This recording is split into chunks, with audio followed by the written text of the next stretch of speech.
When we were living in Oman, there's amazing Indian food over there. It's really close to India, so it makes a lot of sense. Here in Tanzania, there's also some pretty good Indian food that we're discovering as we get to live here. Over the past year or so, I've been trying to figure out how to do more Indian cooking myself. And there's been some really great resources from friends and then different blogs and books that I've been finding.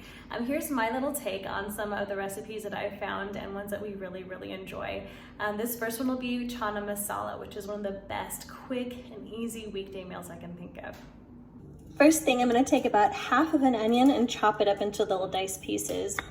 Then I take about a 1-inch knob of ginger, and I like to smash it up in my mortar and pestle with about 3 to 4 cloves of garlic, depending on the size.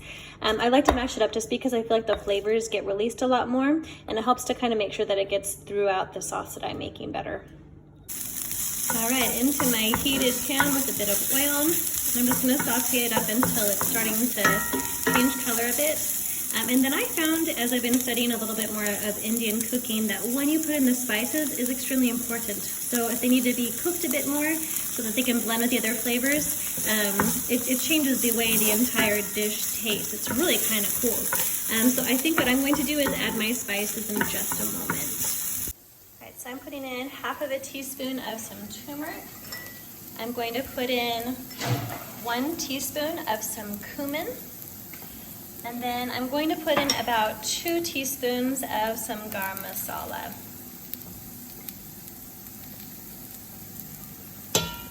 And those can even be estimated a little bit more if you like to do that. All right, and then we're gonna let the flavors blend and move on. All right, next I've taken about 2 tomatoes and I've just diced them up. You can use all raw tomatoes if you like, but I also use a can of tomatoes just to kind of make it a little bit easier on my groceries. Good and stuck.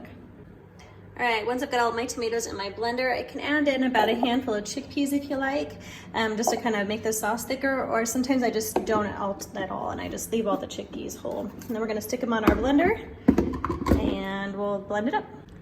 As you can see, I've left it pretty chunky. I just did a little bit of a blend there, and I'm gonna add in my onions and garlic and ginger with all the spices. All right, I'm gonna return my sauce back to my pan, and I'm just gonna let this kind of blend together to get the tomatoes and all the seasonings together. The cool thing is it doesn't really have to sit here for very long for the flavors to get together, because I put the spices in when I did with onions and garlic and ginger.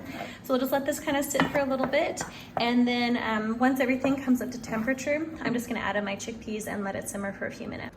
All right, once it starts to get a little bit poppy like this, I'm just gonna add in all the rest of my chickpeas. And I'll just stir it up and taste for salt. And then just kind of let it all warm together, maybe about 10 minutes, and then it's ready to serve. It's a really quick meal for weekdays and super flavorful and healthy for you. Turmeric and garlic and ginger are all known for really helping with the immune system, so there's no need to feel bad about this meal whatsoever.